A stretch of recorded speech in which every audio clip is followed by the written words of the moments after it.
You know, every time I try to wear these glasses, they fog up. It's like the fog of war is declared against my eyes. There we go. What's happening, dudes and dudettes? Hardcore Dude here with another review for you cool people.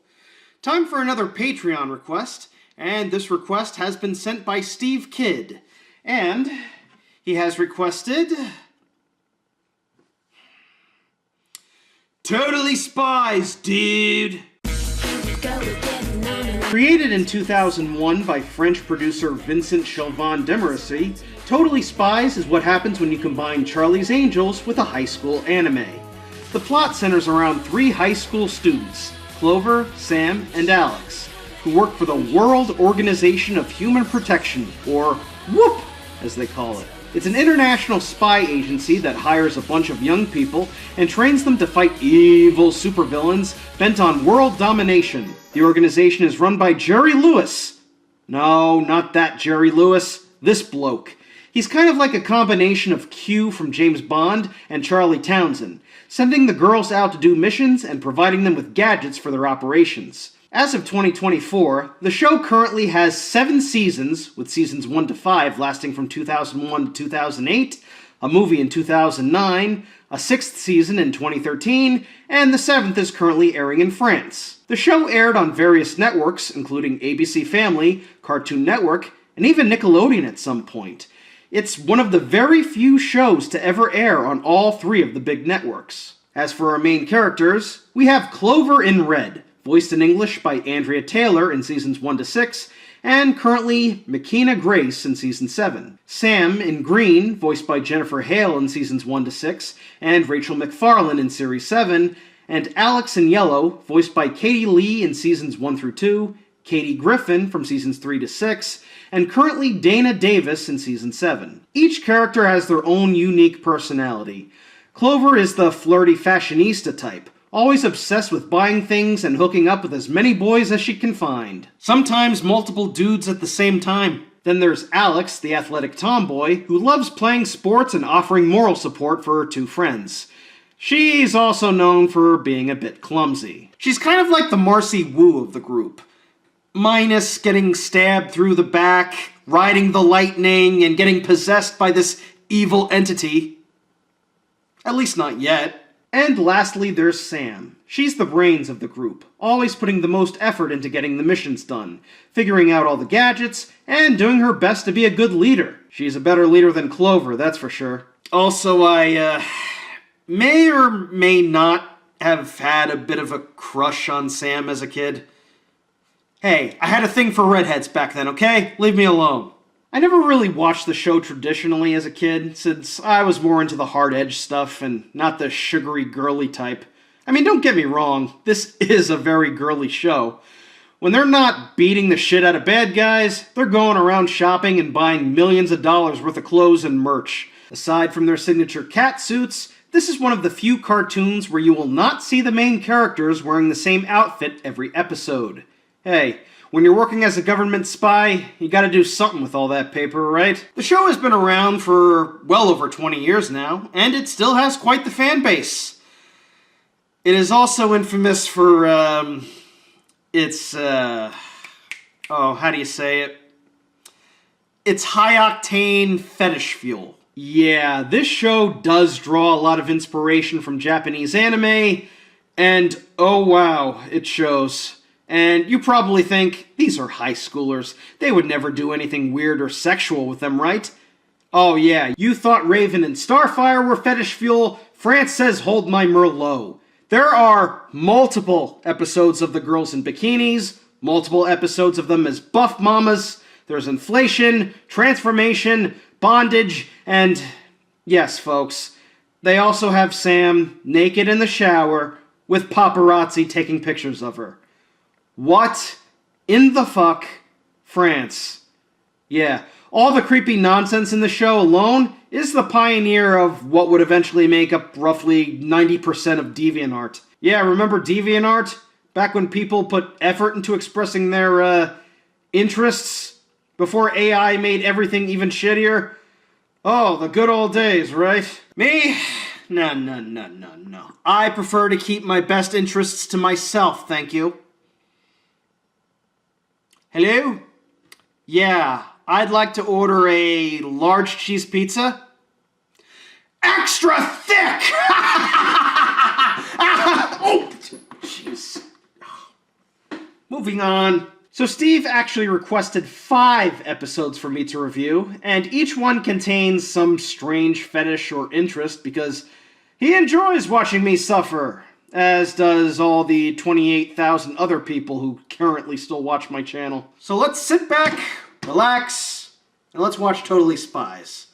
Roll the footage. We'll start off with Season 1, Episode 13, Shrinking. I was in the pool! The episode begins at Mount Rushmore, where we see a family taking pictures when Mount Rushmore suddenly shrinks down to a little itty-bitty thing. Well, if you ever wanted to know how Carmen Sandiego got all her loot, that's how. We cut to our heroes rollerblading alongside Venice Beach until Clover gets distracted by Boy. What's wrong, Clover? Did you, hurt yourself or something? No, I'm fine. Then what's with the lame rollerblading? Okay, so before I actually get into the review portion, I do want to tell you that I'm watching the free uploads that are on the official YouTube channel. However, I'm only going to be reviewing the standard versions, because the HD versions... What's wrong, Clover? Did you, hurt yourself or something? No, I'm fine. Then what's with the lame rollerblading? Yeah, the sound mixing sucks. The music is way too loud, and the dub is way too quiet.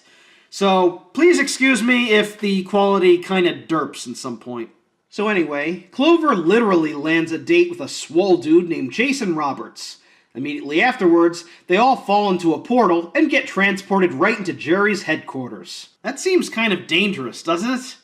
I'm surprised Jerry hasn't been hit by lawsuits. So Jerry tells our 3 gumshoes that famous landmarks have been shrunk down and stolen, so it's up to them to get all the loot back. Today's specials include an all-in-one lipstick and titanium extendo rod. Ugh, I look horrible in pinks. You wear pink on a daily basis, Clover. So the girls get sent to the Taj Mahal in India to do some investigating. But Alex is having some trouble. How do girls move in these things? Don't worry, I can fix this. Yeah, you better make sure the nuns don't see you running around in those things. Especially this one. While in the Taj Mahal, Sam finds a strange-looking circular device. Suddenly it activates, and now the Taj Mahal is suffering from significant shrinkage. The girls use their gadgets to escape just in time, as the whole building gets teleported! Next, the girls go to the Great Wall of China. They find another one of those weird devices, which Clover smooshes. Found anything yet, Alex? Not yet. Whoa, headache. Hey look, it's Smooshed Sam! So the girls discover a blimp that contains the shrinking machine, as well as 2 little people at the controls under the demand of diminutive Smalls. Yeah, diminutive Smalls. Voiced by Rob Paulson, doing his best Shredder impression. I don't care if you can't locate the tracking device. Use manual controls, but get me my Great Wall. You already got your Great Wall, Orange Man. It fell apart after a year because you suck at everything. The girls get into a fight with the 2 goons, and Clover is almost sent flying right out of the blimp, only for Rick Moranis here to hit her with the shrink ray, turning her into a tiny Clover. There you go, folks. Here is your fetish of the day. Getting shrunk and being tiny. Kind of a crappy fetish, don't you think? So Jerry gives the girls an exposition dump about diminutive Smalls, and how he and his siblings were former Whoop scientists who were in an accident a few years ago that made them all small, but gained them incredible strength. So yeah, an ongoing gimmick in this show is that a lot of the villains are former Whoop members that have gone completely rogue and became supervillains. So much for the code of honor in your international spy organization, don't you think? With Clover still shrunk, Sam and Alex track the heels down on their wall-climbing super bikes and face off against their shrink ray house robot. They finally find a castle where Smalls has his collection of shrunken monuments, as well as a shrunken Clover in restraints.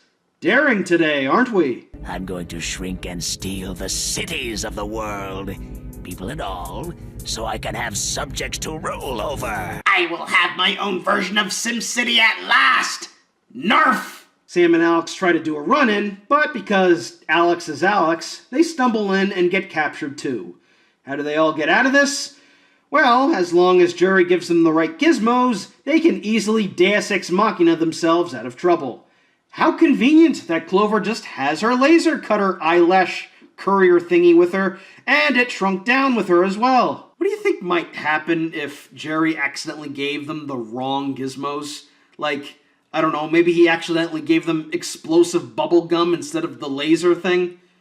Like, does he have future vision or something? Does he know all this is going to happen? So the girls track the motherfucking blimp to Tokyo, where the machine is shrinking everything in sight.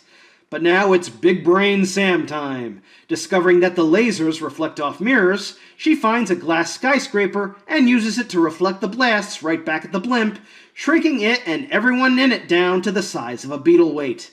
So the minis are defeated, but Clover is still shrunk down to the point she has to wear doll outfits. I'm sure she's not getting a sponsorship from Mattel for all this. Sam and Alex are able to get her back to normal, but they accidentally use the enlarger ray to also enlarge her clothes. I can't wear these! I can't wear anything!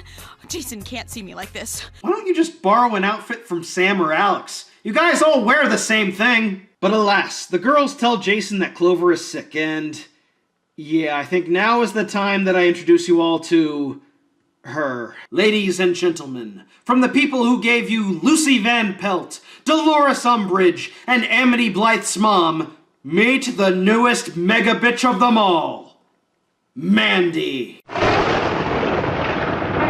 Yep, this is Clover's arch rival of the show. And if you thought the Mandy from Billy and Mandy was terrible, oh, this Mandy isn't even an 11. She's a 30. And that laugh? Oh God, that Fran Drescher laugh. Every time we hear that voice, we get one step closer to fire and brimstone, blackening the earth. Here, she straight up steals Jason from Clover. And given that we never see this guy in the show ever again, yeah, he's dead. Anyway, a fun little episode, but we got a lot more to cover. And we must move on to episode 2, Passion Patties. Oh, this is the fat fetish episode, isn't it? Oh, get ready to run a Spartan race after this is over, folks. So the plot of this episode is that new Girl Scout cookies, Happy Girl cookies, are being delivered to everybody in the neighborhood, and apparently they've become so addictive, it's causing everybody who eats them to overeat and gain a considerable amount of weight. Apparently these cookies were baked with cocaine in them. Presumably by Mrs. Doyle. Meanwhile, at the mall, Clover is trying to find a hat that fits. I'll take the medium. Oh, I'm so sorry. I just sold it to this young lady, and it was the last one. Lucky me. It's just my size. So, fun fact. Did you know that Mandy is actually voiced by Jennifer Hale, who also does the voice of Sam? Yeah, that's remarkable. She voices the best character in the show and the dirt worst. I gotta say, she has range. So the girls go undercover as Happy Girl Cookie Lasses to figure out what's causing the epidemic. They go to the house of Shirley Rogers, voiced by Kath Soucie, where they discover Happy girls! Hooray! She's not only ugly, she's fat! At one point, Clover ends up trying the cookies and, yep, she becomes a cookie addict too. And it isn't long before she finally goes full Amber Lynn Reed. See, I told you there'd be free samples. You know how people say that they like their girls with cake? This wasn't what they had in mind! So the girls go to the cookie factory in the Swiss Alps, presumably to get Swiss rolls. When they get there, they find that everybody's getting fat, including Mama Cass. That's one down. Well, if there's anything that we can learn from this episode, it's that Sam has the deadliest ass on the West Coast.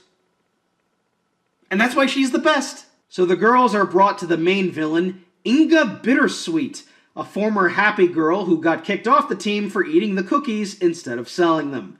So as an act of revenge, she made her titular passion patties with a special sugar extract. It's cocaine. She turned everyone into cookie addicts until they all became fat asses. And what does she plan to do with our heroes? This is the feeder, a little creation of mine that will force feed you until you explode. Yes, you heard that right. It's a force-feeding machine that will make the girls grow very fat until they explode like the guy in Monty Python. Their bellies will get bigger, and then they'll be growing out of their fat asses all night long because they got some fat asses.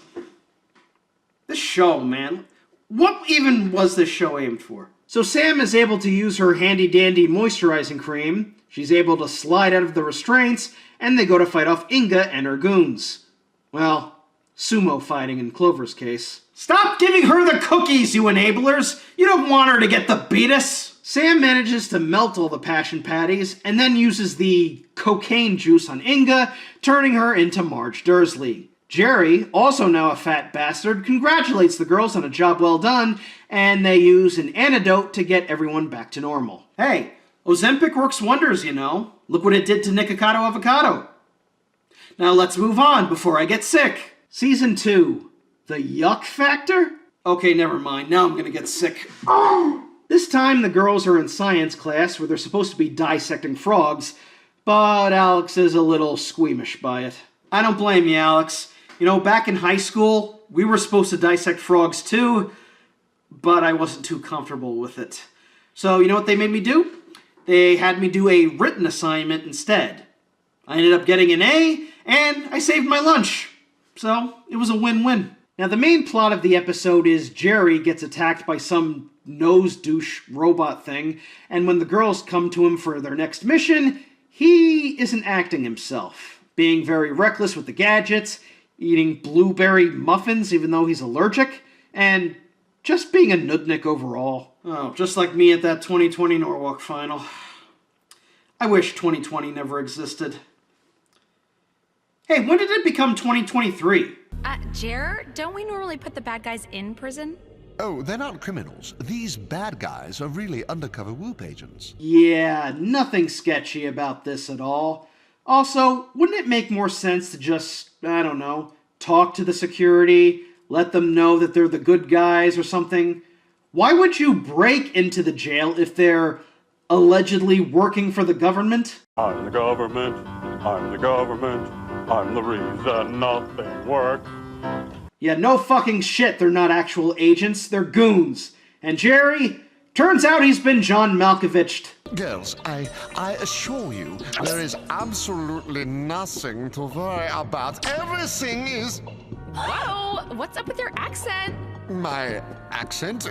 What are you talking about? I always speak this way. Oh, mein Führer! He's been possessed by Dr. Strangelove! No! No! I can't do it anymore. I've tried everything. I just can't do it.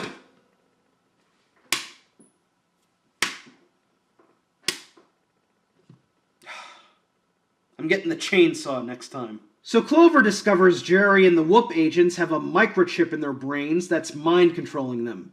This includes a very disgusting view of what's behind Jerry's eyeballs, as we see he's being controlled by former Whoop scientist turned villain Vomessa. Yes, Project Microspy was successful, but our dear commander was too worried about ethics to understand the value of my work.